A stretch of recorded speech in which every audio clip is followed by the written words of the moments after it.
Prime time में आप सभी का स्वागत है। मैं हूं आपके साथ नीरू शर्मा। प्राइम टाइम में आगे बढ़ने से पहले आइए नजर डालते हैं इस वक्त की प्रमुख सुर्खियों पर। अपनी पार्टी के अध्यक्ष अल्ताफ बुखारी ने किया एक रैली को संबोधित और विपक्ष पर साधा जमकर निशाना।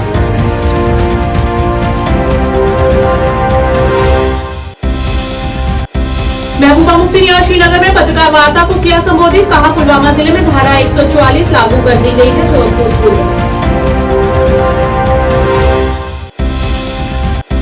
नेशनल कॉन्फ्रेंस के अध्यक्ष फारूक अब्दुल्ला ने एक रैली के दौरान कश्मीरियों से मुस्लिम विरोधी अत्याचार के खिलाफ वोट करने का किया आग्रह।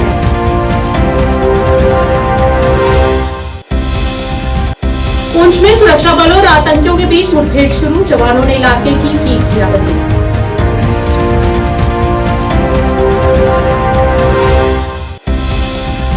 बारामूला में आज एक कानूनी सेवा केंद्र का उद्घाटन। जम्मू कश्मीर और लद्दाख उच्च न्यायालय के न्यायाधीश संजीव कुमार शुक्ला और उपायुक्त मीगा शेरपा द्वारा किया गया।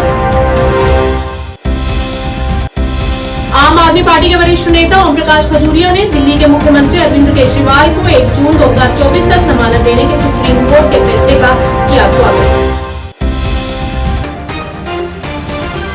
क्या आप परेशान हैं? आज ही संपर्क करें। 100% गारंटी के साथ पाए हर परेशानी का समाधान। प्रेम विवाह के लिए माता पिता को मनाना, प्रेमी प्रेमिका में झगड़ा, सौतन दुश्मन से छुटकारा, तलाक केस, नौकरी कारोबार में रुकावट, विदेश यात्रा या कर्ज मुक्ति, लॉटरी नंबर पाओ 649 हो या लोटो मैक्स, प्यार में धोखा खा चुके प्रेमी प्रेमिका, एक बार जरूर संपर्क करें। मैं आपका प्यार टूटने नहीं दूंगा। 98 769 98 583। अब समाचार विस्तार से। अपनी पार्टी द्वारा आज कंगन में एक सार्वजनिक रैली का आयोजन किया गया। इस मौके पर पार्टी के अध्यक्ष सैयद मोहम्मद अल्ताफ बुखारी, पूर्व विधायक और जम्मू कश्मीर यूनाइटेड मूवमेंट के अध्यक्ष इशफाक जबर भी रैली में मौजूद रहे। लोगों ने दिल खोलकर इनका स्वागत किया। रैली को संबोधित करते हुए अल्ताफ बुखारी ने लोगों को अपना मतदान करने और उचित उम्मीदवार का चयन करने की अपील की और इस बीच उन्होंने कई विपक्षी पार्टियों पर भी जमकर निशाना साधा।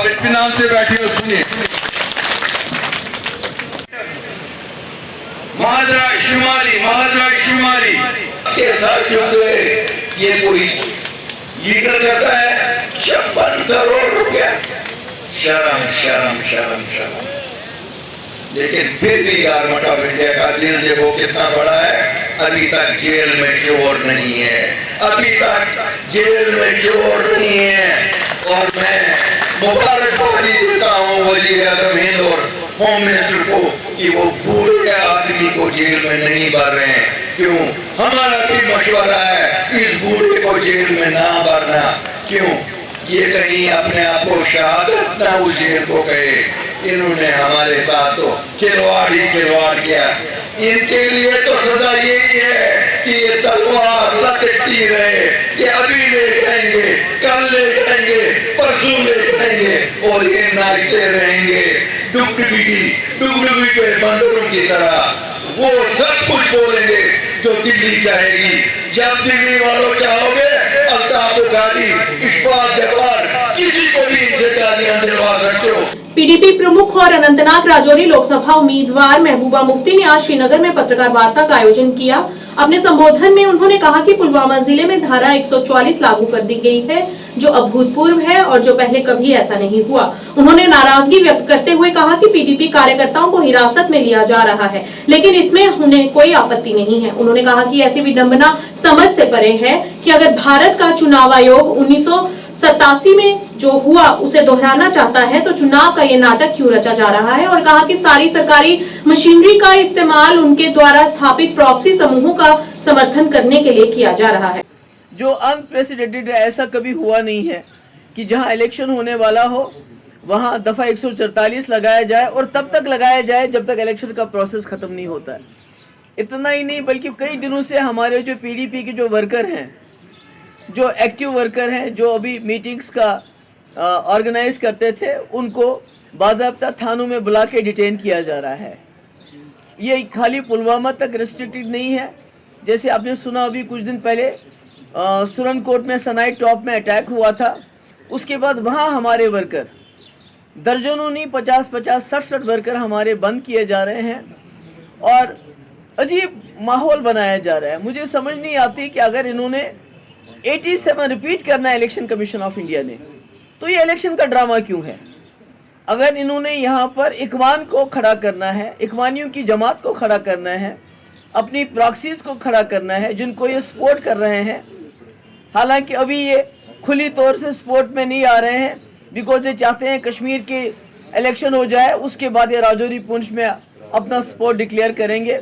वहाँ भी आप जानते हैं वहाँ इलेक्शन को डिले किया गया सिर्फ इस वजह से ताकि वहाँ जो इनकी जमातें हैं, जो इनकी इखवान जमातें इन्होंने खड़ी की हैं, सूटेड बूटेड इखवान, क्योंकि हमने तो ये इखवान राज यहाँ ख़त्म किया था, मगर इन्होंने दोबारा पॉलिटिकल इखवान अब सामने लाया है जिनको ये पूरी तरह से मदद कर रहे हैं। सारी आपकी गवर्नमेंट मशीनरी, हमारे पास लोग आते हैं चाहे वो पुलिस के लोग हों या दूसरे लोग हों, वो कहते हैं हमें ऊपर से डायरेक्शन है और सिलेक्टिवली पीडीपी के वर्करों को बुलाया जाता है, उनको हरासा किया जाता है और सिलेक्टिवली आज पुलवामा में इन्होंने दफ़ा 144 लगाया। तो मैं कहना चाहती हूँ जो हमारे लेफ्टिनेंट गवर्नर साहब, अगर आपने यही करना है, अगर आपने अपनी प्रॉक्सीज के लिए सारी मशीनरी, सारा पैसा, क्योंकि अभी जो हमारी राजौरी पुंछ से जो हमें इतला मिलती है वहाँ भी इनका जमानत जब्त होनी है, वहाँ की इनकी कश्मीर में भी इनकी जो पार्टीज है उनकी जमानत जब्त होनी है।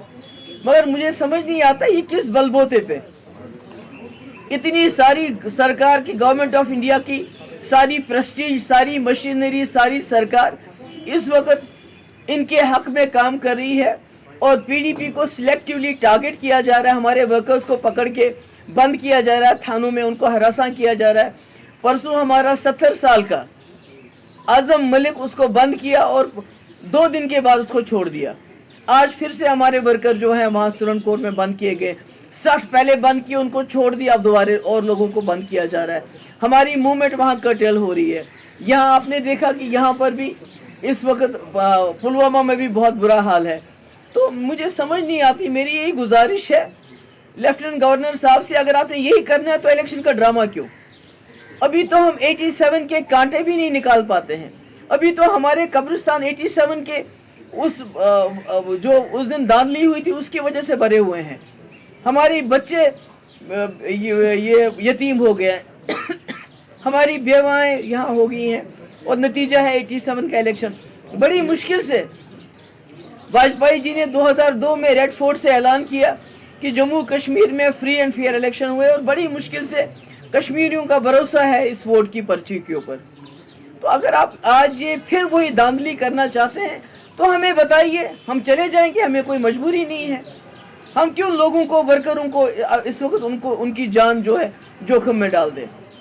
तो यही मेरी गुजारिश है और मेरी जो श्रीनगर के सेंट्रल कश्मीर के लोगों से भी गुजारिश है, साउथ कश्मीर में और नॉर्थ कश्मीर में, खासकर सेंट्रल कश्मीर के लोगों से मैं कहना चाहती हूँ कि बीजेपी ने यहाँ के लोगों को मुल्जिम बनाया, उनको जेलों में डाला किसी कसूर के। हमने उसी में से एक मुल्जिम को आपका कैंडिडेट बनाया है, वहीदुर रहमान परा, जिसको 3 साल जेल में बंद रखा गया। अब आपकी जिम्मेवारी बनती है नई दिल्ली को ये मैसेज देना कि आपने हमारे लड़कों को जेलों में डाल दिया, मगर हम उनको वकील बना के पार्लियामेंट में भेज देंगे। नेशनल कॉन्फ्रेंस ने आज हजरतबल श्रीनगर में एक विशाल रैली आयोजित की। इसमें बड़ी संख्या में लोगों ने भाग लिया। इस अवसर पर फारूक अब्दुल्ला ने कश्मीरियों से मुस्लिम विरोधी अत्याचार के खिलाफ वोट करने का आग्रह किया। उन्होंने मतदान के दौरान सतर्क रहने की भी बात कही। उन्होंने कहा कि आशंका है कि ईवीएम में गड़बड़ी है और अगर चुनाव निष्पक्ष और स्वतंत्र तरीके से होंगे तो हम सभी सीटें अवश्य जीतेंगे। उन्होंने स्थानीय लोगों से बाहर आने और अपना कीमती वोट डालने का आग्रह किया।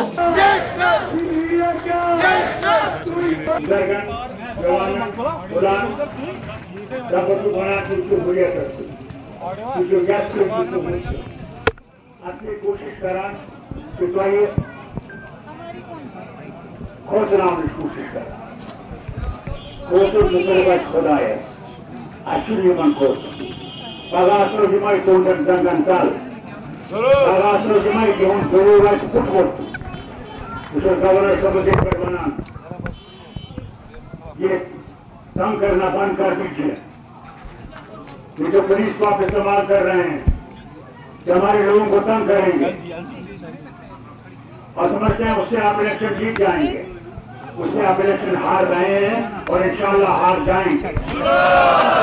न सिर्फ जम्मू कश्मीर में आप हार जाएंगे, आप सारे हिंदुस्तान में इलेक्शन हार जाएंगे। उस वक्त आपको भी अपना बिस्तरा बंद करके जाना पड़ेगा और वही गांव में पहुंच जाएंगे जहां से आप आए हैं। इसे ये चीजें बंद करें, उससे डरें। जो समता मालिक है वो देख रहा है कि आप क्या कर रहे हैं, किस तरह आप सब एजेंसी को इस्तेमाल कर रहे हैं, कोशिश कर रहे हैं कि हमें दबाने की सारे हिंदुस्तान में, मगर ये नहीं जानते उसकी ताकत इतनी सख्त है जो फिरौन की ताकत को गिरा सकता है, उसको डुबा सकता है, वो आपकी ताकत को भी डुबा सकता है। इसे ये बंद करके बना खोतुम चुदा खोतुम से किस खुदा है मोर तुमसे दी आतस्मान जिंदगी तुमसे दी पूछो सोन मुझे आजम क्या छोड़ा। पुंछ जिले में भारतीय सेना और एसओजी पुलिस कर्मियों द्वारा एक संयुक्त तलाशी अभियान शुरू किया गया। ऑपरेशन शाहसितार क्षेत्र से केंद्रित है, जो 6000 फीट से अधिक की ऊंचाई पर स्थित घने जंगलों के लिए जाना जाता है। पुंछ जिले में अतीत में छिटपुट आतंकवादी गतिविधि देखी गई है। इस क्षेत्र में घने जंगल आतंकवादियों के लिए प्राकृतिक ठिकाना उपलब्ध कराते हैं, जिससे तलाशी अभियान चुनौतीपूर्ण हो जाता है।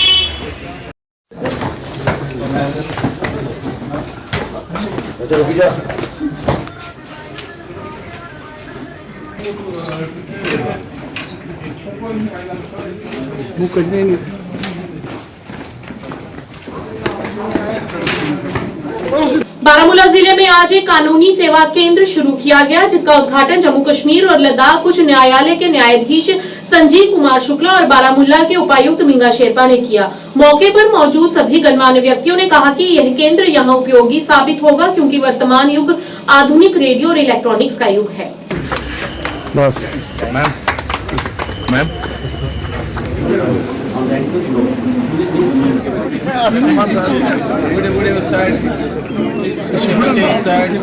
किट वाले पीछे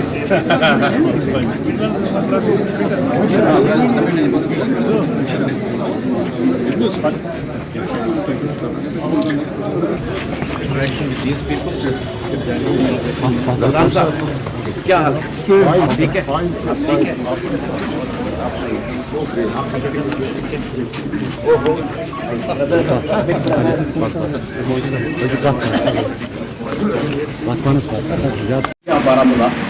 Baramulla is Baramulla, there is no doubt about that.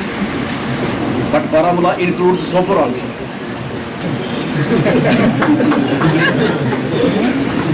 And so far as we are concerned, we believe in Vasudev Kutumbakam.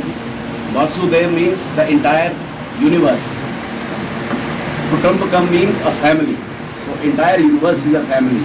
So I don't get into small things, dividing things, world into states, and the countries into states, and states into districts. But everybody should have opportunity to grow. Everybody should have avenues to do whatever he is doing. So that I will ensure. That that is done. There are two issues. One is the infrastructural issue. This was in my mind. I had requested the principal district SR to find out either some land in the vicinity of the existing complex. I am told that they could not get any convenient or best suited place in and around, whether we can have. देखिए, जो ई केंद्र है बहुत ही important है, क्योंकि आज कल जो है सारा मोबाइल सिस्टम से ही हर कोई चलता है। घर बैठे कोई वीडियो कॉन्फ्रेंसेस करके कोई ऐसा केस जिसमें कोई बीमार है या कुछ, तो वो घर बैठकर वो चीज़ें जो है कर सकता है। इवन यहाँ पर जो डेटिन्यूज़ है वो जेलों में है, अगर वो उनके साथ वीडियो कॉन्फ्रेंस के थ्रू बात करना चाहते हैं, उनसे मिलना चाहते हैं, वो भी इसके थ्रू हो सकता है। या कोई ऐसा विटनेस होता है जो यहाँ पर नहीं आ पाता है, तो थ्रू वीडियो कॉन्फ्रेंसेज ये सुविधा यहाँ पर ई सेवा केंद्र के थ्रू जिसकी आज इनॉग्रेशन जस्टिस संजीव कुमार शुक्ला जी ने की। तो ये एक फैसिलिटी बहुत ही इम्पॉर्टेंट है आजकल के डिजिटल दौर में, ताकि हर कोई चीज़ है एट डोर स्टेप्स अवेलेबल हो। जिसमें मैंने आपसे कहा कि कोई ऐसा बीमार भी होता है जो कोर्ट नहीं आ पाता है, तो उसके लिए सुविधा है एज विटनेस वो घर में बैठकर वो हम रिकॉर्ड कर सकते हैं यहाँ पर थ्रू वीडियो। इसके अलावा जो है, जैसे मैंने अभी ई सेवा केंद्र की आपको बात की, कुछ ऐसे लिटिगेंट्स भी होते हैं जो बहुत गरीब होते हैं, जिनको ऑनलाइन ऑर्डर्स चाहिए होते हैं, तो वो सुविधा भी आपको ई सेवा केंद्र से। इसके बगैर हमने एक प्रपोजल रखा हुआ, क्योंकि आने वाली जनरेशन जो है पॉपुलेशन तो बढ़ती जा रही है, लॉयर्स की तादाद खुसूसन बारामूला में इस वक्त लगभग 300 के करीब है। तो दिन ब दिन इंफ्रास्ट्रक्चर जो है उसका बड़ा होना बहुत ज़रूरी है, कोर्ट्स का मैक्सिमम होना, एक ही हेडक्वार्टर हो बहुत ज़रूरी है।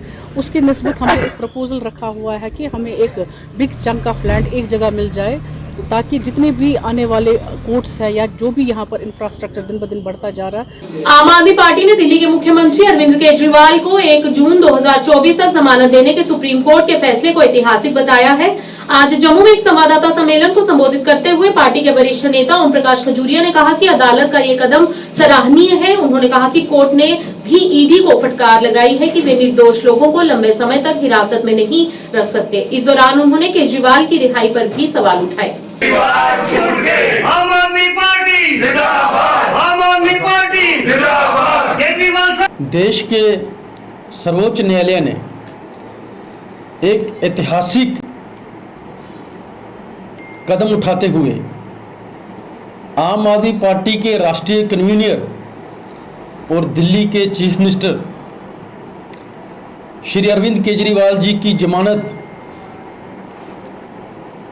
अर्जी पे सुनवाई करते हुए ईडी को फटकार लगाई कि आप ज़्यादा देर तक बेकसूर लोगों को, बेकसूर जो पॉलिटिशियंस हैं उनको आप जेल में नहीं रख सकते। तो इससे देश के अंदर वो जनता, वो लोग जो लोकतंत्र के प्रहारी हैं, वो चाहते हैं जो लोग कि देश के अंदर लोकतंत्र बचा रहे। जो आखिरी उम्मीद है लोकतंत्र को बचाने की वो सुप्रीम कोर्ट पे रहती है। कॉन्स्टिट्यूशन की प्रोटेक्शन की जो आखिरी उम्मीद रहती है वो सुप्रीम कोर्ट पे रहती है।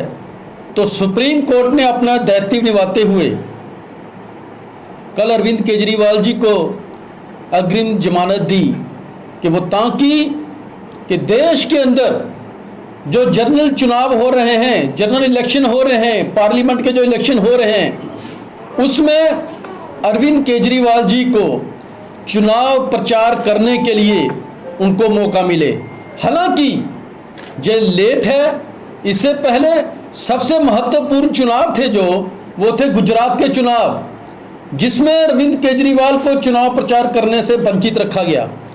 क्योंकि आप मीडिया बंधुओं को सबको पता है कि जब आम आदमी पार्टी एक राष्ट्रीय पार्टी बनी तो सबसे ज़्यादा जो 12% वोट जो आम आदमी पार्टी को गुजरात में मिले, जहां 4 विधायक भी हैं। तो लिहाजा भारतीय जनता पार्टी के सामने अगर कोई सबसे बड़ी चुनौती थी गुजरात के अंदर, वो थी अरविंद केजरीवाल, आम आदमी पार्टी। तो इसीलिए आम आदमी पार्टी को चुनावों से दूर रखने के लिए, अरविंद केजरीवाल को चुनाव प्रचारों से दूर रखने के लिए ईडी का दुरुपयोग करके उनको जेल में भेज दिया गया। नेशनल कॉन्फ्रेंस के वरिष्ठ नेता और पूर्व विधायक सदस्य स्वर्गीय शेख मोहम्मद मंजूर की 34वीं पुण्यतिथि आज उनके पैतृक गांव कचडोरा शोपियां में श्रद्धा और सम्मान के साथ मनाई गई। इस बीच शोपियां के पूर्व विधायक और वरिष्ठ नेता शेख मोहम्मद रफी की अध्यक्षता में नेशनल कॉन्फ्रेंस पार्टी के कार्यकर्ताओं के लिए एक समारोह आयोजित किया गया।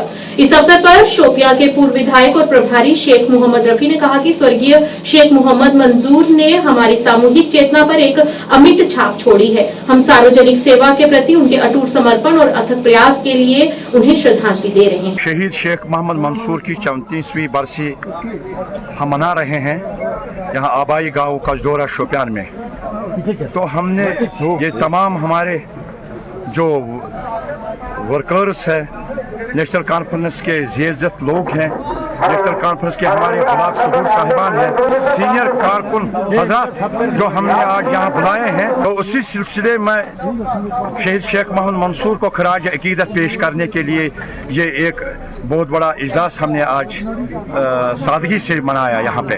तो हमने तमाम कारकुनों पर यही जोर दिया कि शहीद शेख मोहम्मद मंसूर का बेहतरीन खराज अकीदत और खराज तहसीन ये है कि 13 तारीख को 13 मई को सब लोगों को निकलना है और ये हल वाले झंडे को कामयाब करना है। हमें तो बहुत ज्यादा काम करना पड़ेगा, हमें बहुत ज्यादा हुकूमत को, नेशनल कॉन्फ्रेंस की हुकूमत को बहुत ज्यादा काम करना पड़ेगा। संसदीय क्षेत्र के भाजपा पार्टी कार्यालय का उद्घाटन मंडल अध्यक्ष सुरनकोट मेहताब बुखारी की उपस्थिति में डॉक्टर शहनाज गनई द्वारा किया गया।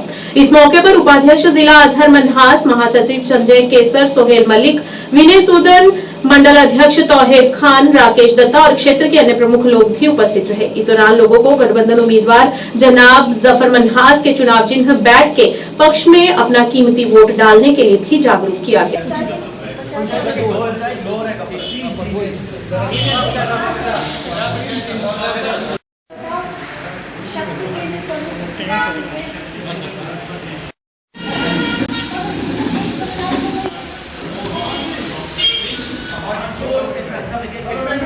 असेंबली सेगमेंट में हमने भारतीय जनता पार्टी का जो ऑफिस यहाँ था उसका एक्सटेंशन किया है। उसके लिए मैं भारतीय जनता पार्टी के तमाम कार्यकर्ता को दिल की अमीर गहराइयों से मुबारकबाद पेश करती हूँ और उम्मीद करती हूँ कि हमारे लोग जब भी दफ्तर में आएंगे और मजबूती से भारतीय जनता पार्टी का काम जो है सुरनकोट असेंबली सेगमेंट में चलेगा। इसके साथ साथ आज हमने बूंथल कमेटी की ऑफिस बेयरर्स जितने हैं उनकी एक मीटिंग ली, बहुत शानदार मीटिंग हुई और उसमें हमने ये तय किया कि किस तरह से हमें फ्यूचर के लिए भी स्ट्रैटेजी बनानी है, जैसे भारतीय जनता पार्टी जमीनी सतह पे और मजबूती से काम करे। इंशाल्लाह जरूर, आपको मालूम है इस वक्त एक इलेक्शन का दौर पूरे हिंदुस्तान में चल रहा है, उसके साथ साथ जम्मू कश्मीर में भी है। तो इलेक्शन का जब सीजन रहता है तो हर पार्टी की जो मीटिंग्स है वो और बढ़ चढ़ कर होती है और बेसिक हमारा मुद्दा जो है वो ये है कि हमने किस तरह से भारतीय जनता पार्टी को जमीनी सतह पे हर इलाके में मजबूत करना है। और उसके लिए मैं मुबारकबाद के मुस्तहिक है मेरे जितने भी भारतीय जनता पार्टी के कार्यकर्ता है सुरनकोट के, एकजुट होकर एक टीम बन के ये काम जमीनी सतह पे कर रहे हैं। मैं पूरी उम्मीद हूँ इंशाल्लाह आने वाले वक्त में हम और मजबूती से। देखिए आकाश जी, आज हमने पार्लियामेंट कॉन्स्टिट्यूंसी का दफ्तर जो है सुरनकोट के बाजार में खोला है। यहाँ पर इस दफ्तर की जो इनॉग्रेशन है वो हमारी जो इंचार्ज है डॉक्टर शहनाज गनई जी, उन्होंने उसकी इनॉग्रेशन की है। उनके साथ साथ हमारे डीडीसी सोहेल मलिक साहब, वाइस प्रेसिडेंट बीजेपी डिस्ट्रिक्ट के अजहर मनहास साहब, मंडल अध्यक्ष मेहताब बुखारी साहब और उसके साथ साथ वाजिद खान टिप्पू साहब भी यहाँ पर पहुंचे हुए। रियासी में आज सुबह ससुर ने अपने दामाद की गोली मारकर हत्या कर दी। मृतक सेना का जवान था जो छुट्टी पर अपने घर आया हुआ था, जिसकी पहचान अमित सिंह उम्र 32 वर्ष पुत्र केवल सिंह निवासी साई लांझन जो कि अभी कैमलडंगा रियासी में रहते थे के रूप में हुई है। बताया जा रहा है कि शनिवार सुबह मृतक अमित सिंह का ससुर बीडीजी सदस्य दौलत राम निवासी पनासा उसके घर पर आया और उसे जोरदार आवाज से चिल्लाकर बाहर बुलाया। अमित सिंह के बाहर आते ही दौलत राम ने उस पर अपनी 303 राइफल से गोली मार दी जो कि सीधे उसकी छाती के बाईं तरफ लगी। इसी दौरान अमित सिंह का छोटा भाई अमीर भी बाहर आया। दौलत राम ने उस पर भी गोली चलाई जो कि उसे छूते हुए निकल गई। अमीर ने दौलत राम को पकड़ना चाहा और दोनों की आपस में हाथापाई भी हुई। इसी दौरान दौलत राम वहां से भाग निकला। घायल अमित सिंह को जिला अस्पताल में ले जाया गया, जहां से उसे सैन्य अस्पताल उधमपुर के लिए रेफर कर दिया गया, लेकिन रास्ते में उसकी मौत हो गई। दोपहर को मृतक के शव का पोस्टमार्टम जिला अस्पताल में किया गया। पुलिस ने आरोपी दौलत राम को पकड़ लिया है, वहीं राइफल भी जब्त कर ली है।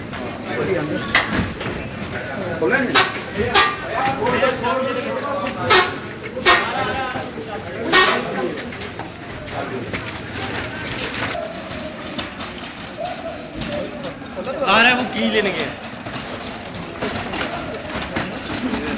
ऐसे सीधा करो।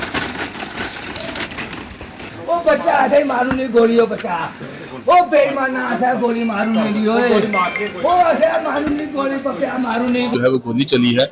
जैसे हमें पता चला तो मौके पे जो है वहाँ पुलिस पहुंची। पुलिस ने देखा कि वहाँ पे जो एक हस्बैंड वाइफ है जिनका आपस में मैट्रिमोनियल इशू काफी देर से चल रहा था, उसके चलते जो है वो जो लड़की है उसके फादर ने जो है वो अपने जमाई पे जो है गोली चलाई है, जिसकी वजह से वो इंजर्ड हो गया है।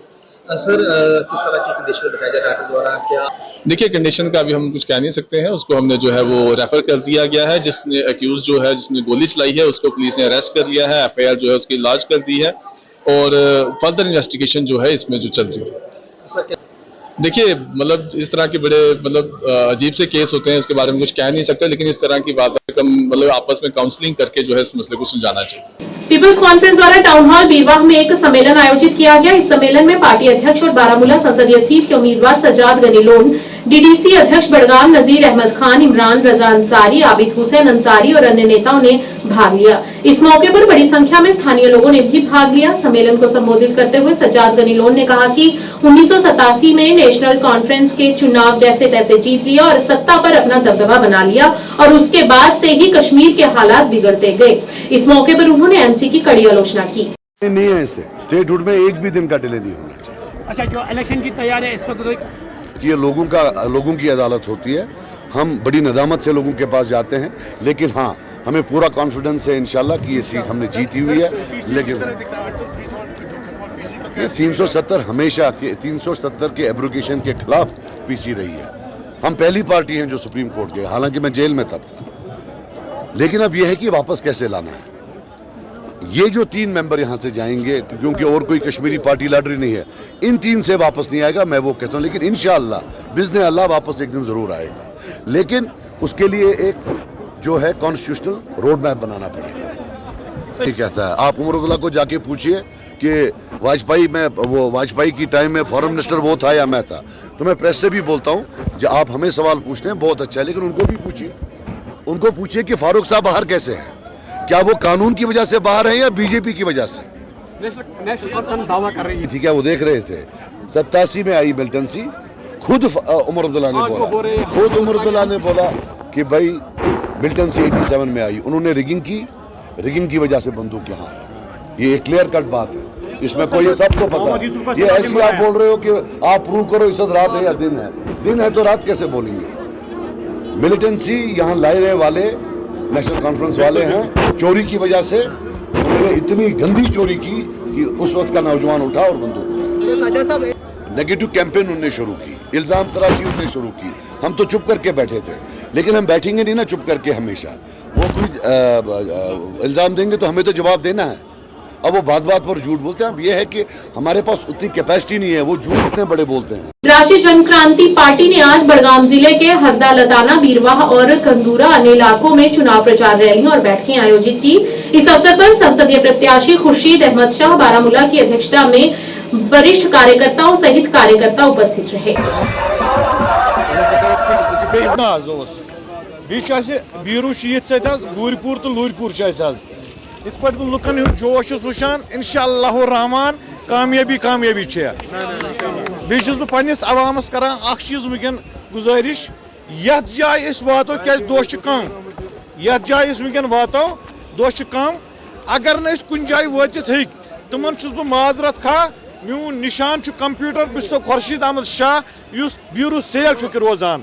कोकरनाग के लारनो डक्सम क्षेत्र के प्रतिनिधिमंडल ने अपनी लंबित मांगों की वकालत करने के लिए आज भाजपा के वरिष्ठ नेता मोहम्मद मेहदी खान के साथ एक महत्वपूर्ण बैठक बुलाई। इसके बाद वे जिला प्रशासन कार्यालय गए, जहां अधिकारियों ने उनके शीघ्र समाधान का आश्वासन दिया। आपको अपने हालात बदलने हैं, बदल जाएंगे।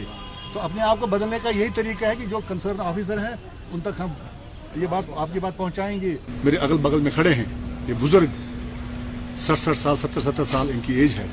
और ये कौन है? ये एसटी कम्युनिटी से ताल्लुक रखते हैं। इन विचारों को, इस कम्युनिटी को आज तक 7 दहाइयों से न इनका मान था, न सम्मान था, न इनको कहीं शुमार किया जाता था। और सिर्फ यहाँ की पार्टियों ने इनको सिर्फ इस्तेमाल किया आज तक अपने वोट बैंक के खातिर। लेकिन इनके लिए खुशकिस्मती से भारतीय जनता पार्टी की क़यादत वाली मोदी साहब की सरकार ने एसटी कम्युनिटी को हमेशा सबसे अव्वल में रखा। लोकसभा में एसटी कम्युनिटी को डिग्निफाई किया, इनकी कम्युनिटी को रजिस्टर किया, रिकॉग्नाइज किया।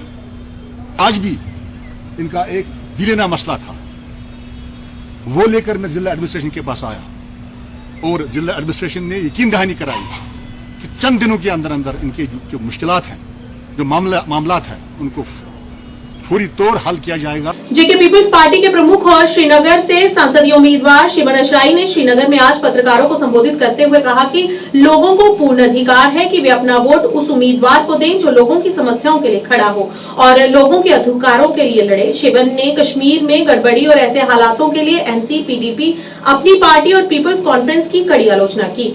सब लोग जानते हैं कि 13 मई के दिन एक बड़ा फैसला कुन दिन है कि जिस दिन पूरे श्रीनगर की आवाम, बडगाम की आवाम, गांदरबल की आवाम, शुपियान की आवाम, पुलवामा की आवाम ये फैसला करेगी कि आखिर हमारी नुमाइंदगी कौन करेगा हिंदुस्तान के पार्लियामेंट में। 21 तारीख से जब से हम इस सफर को हमने शुरू किया और इस मौक़िफ़ के साथ शुरू किया कि मसले कश्मीर पे कोई कॉम्प्रोमाइज़ नहीं होगा, 370-35 पे कोई कॉम्प्रोमाइज़ नहीं होगा, बीजेपी जैसे कम्युनल जमात के सामने, उनके कम्युनल एजेंडा के सामने कोई घुटने नहीं टेके जाएंगे। और हमने यही पाया लोगों में जो सबसे बड़ी मसाइल है, हमने वो कोशिश की कि आवाम में वो सियासी शऊर पैदा कर सके। मैंने ये अपने कई सारी पॉलिटिकल मीटिंग्स में ये बात कही कि जब असदुद्दीन ओवैसी जैसा लीडर 25 करोड़ मुसलमानों की बात कर सकता है तो हमें एक ऐसी क़यादत चाहिए जो बिना किसी खौफ के, बिना किसी डर के जो है कश्मीरियों की जो है आवाज़ वो ऐवान पार्लियामेंट में बुलंद करे। यही मंशूर हम लेकर अगर इंशाअल्लाह अल्लाह ने हमें इज्जत दी और हमारे में से कोई कामयाब हुआ इस पार्लिमानी इलेक्शन में और इसी मंशूर पे हम गामजन रहेंगे, इस पे साबित कदम रहेंगे कि कभी भी कोई कॉम्प्रोमाइज नहीं होगा सैक्रोसैंक्ट इशू पे 370-35A और the core issue of Kashmir. And we will never ever have any alliance with BJP till the time I am alive. जितनी देर तक अल्लाह ने मुझे जिंदगी बख्शी है मैं इनके खिलाफ लड़ता रहूंगा, क्योंकि ये हिंदुस्तान के आइन के आर्टिकल 14, 15, 25, 29 को तार तार कर रहे हैं। जो बाबा साहब भीमराव अंबेडकर ने जो कॉन्स्टिट्यूशन दिया जिसमें फंडामेंटल राइट्स का कॉन्सेप्ट है, जो ये बताता है कि मुसलमान भी उतना ही शहरी है जितना कोई हिंदू भाई है, जितना कोई हिंदू भाई शहरी है उतना ही कोई हमारा सरदार भाई भी है। तो हमें इसी मकसद को लेकर चलना है। और जो कश्मीरियों से छीना गया पिछले 70 साल में, मैंने कहा 53 में शेख साहब यहाँ के प्राइम मिनिस्टर थे, हमारा प्राइम मिनिस्टर हमसे छीना गया, वो ओहदा हमसे छीना गया। 65 में गुलाम मोहम्मद सादिक थे जिसमें तरमीम की गई 370 में। तो हमें दोबारा वो जंग जो है उसको जारी रखना है, सियासी तौर, peacefully, politically we will have to persevere, legally we will have to look for resources अपनी आवाज को बुलंद करने के लिए। मैंने बारहा आप लोगों को इन जिरगों में कहा कि 3 बड़े जिरगे हुए हिंदुस्तान में, जहां 370 पे बात हुई, जो राउंड टेबल्स किए, ट्रैक 2 पे बात हुई, बाकी सारी चीजें हुई, तीनों में हमने शमूलियत की। एक जिरगा हमने खुद करवाया। जो काम कश्मीर के एमपीज का था कि हिंदुस्तान में इतनी सारी पॉलिटिकल पार्टीज है, हमारे दोस्त हिंदुस्तान में एक फोरम चलाते हैं सेव द कॉन्स्टिट्यूशन। फली एस नारिमन जो हिंदुस्तान के सबसे बड़े कॉन्स्टिट्यूशनल एक्सपर्ट थे, उन्होंने कहा जो हिंदुस्तान का आईन है इसको तार तार किया गया 5 अगस्त 2019 के दिन। तो ये हिंदुस्तान के सबसे बड़े लीगल ल्यूमिनरीज ये बोल रहे हैं, चाहे जितनी भी पॉलिटिकल पार्टीज है, चाहे वो समाजवादी पार्टी है, डीएमके है तमिलनाडु की पार्टी, टीएमसी है, चाहे आपने एमडीएम के चीफ वाइको की तकरीर राज्यसभा में मुझे आज भी याद है, जिन्होंने कहा कि कश्मीरी बच्चों के साथ आज दोबारा वही कर रहे हो आप जो 53 में आपने शेख साहब के साथ किया, कि इन कश्मीरियों का दिल मत तोड़ो। जो गारंटीज हिंदुस्तान के आईन ने इनको दी है वो हमें अपने वादे जो है उनको बरकरार रखना पड़ेगा। पुंछ के किला बाजार में लोग पैसेंजर शेड से बेहद परेशान हैं। स्थानीय लोगों ने अपनी परेशानी का इजहार करते हुए बताया कि यहां पर यात्रियों के लिए शेड बनाया गया था, परंतु लोगों ने यहां पर अपने मवेशियों को बांधना शुरू कर दिया है और बताया कि कई बार इसका रखरखाव स्थानीय लोगों ने अपनी जेब से चंदा इकट्ठा करके भी किया है। और तो और यहाँ पर बनाए गए वॉशरूम में भी साफ सफाई का कोई ध्यान नहीं दिया जाता है। इस मौके पर डीसी पुंछ और प्रशासन से अपील करते हुए स्थानीय लोगों ने इस पर ध्यान देने की मांग की। मेरा ये पेशा है, ये गैलरी है यहाँ पे। हम सबसे पहले आपका शुक्रगुजार हैं कि आप हमारे कॉल पे यहाँ पे आए हो। ये जो शेड बना हुआ है ये पैसेंजर का शेड बना हुआ है, पैसेंजर के लिए बना हुआ है। यहाँ पे देखो ये भेड़ बकरियों के लिए आके बकरियाँ बांध देते हैं, उसकी वजह से यहाँ पे कोई पैसेंजर बैठ नहीं सकता। और पहले भी हमने एक बार सब ड्राइवरों ने कलेक्शन की, 50-50 रुपये हमने 10-10, 20-20 रुपये डाल के ये शेड हमने खुद साफ करवाया है। तो हमारी डीसी साहब से यही अपील है कि इसको हफ्ते के हफ्ते इसको साफ़ किया जाए, क्योंकि गर्मी का मौसम है। यहाँ पे पुलिस वाले भी बैठते हैं, यहाँ के CRPF वाले भी बैठते हैं। और ये जो यहाँ पे इन्होंने ये लोग रखे हुए हैं जो शिफ्ट किया जाए। और ये जो पैसेंजर शेड है ये सिर्फ लोगों के लिए रखा जाए। हमारी आपसे यही अपील है, डीसी साहब से यही अपील है कि इस शेड को साफ़ किया जाए। और यहाँ पे म्यूनसिपलिटी का एक बंदा लगाया जाए जो हफ्ते के हफ्ते इस शेड को साफ करें ताकि हमें जो मुश्किल का सामना करना पड़ रहा है ये हम ना कर सकें, क्योंकि यहाँ पे बुजुर्ग जो है, आंटियाँ, वो लेडीज़ भी यहाँ पे बैठती हैं, उनके लिए भी बहुत मुश्किल होता है। ड्राइवर लोग बैठते हैं, पुलिस वाले लोग बैठते हैं यहाँ पे। ये पैसेंजर शेड है, सुबह स्कूल के बच्चे यहाँ पे आके बैठते हैं, उनके लिए बहुत मुश्किल हो जाता है। इन दिनों में ये भेड़ बकरियों वाले आते हैं और यहाँ पे अंदर आके गंद डाल के चले कि भेड़ बकरियों के लिए अलग शेड बना हुआ है, ये वहाँ पे नहीं रख रहे, यहाँ पे आके बांध रहे हैं। प्राइम टाइम के आज के इस अंक में इतना ही। नया अंक लेकर फिर हाजिर होंगे, तब तक के लिए दीजिए इजाजत। नमस्कार।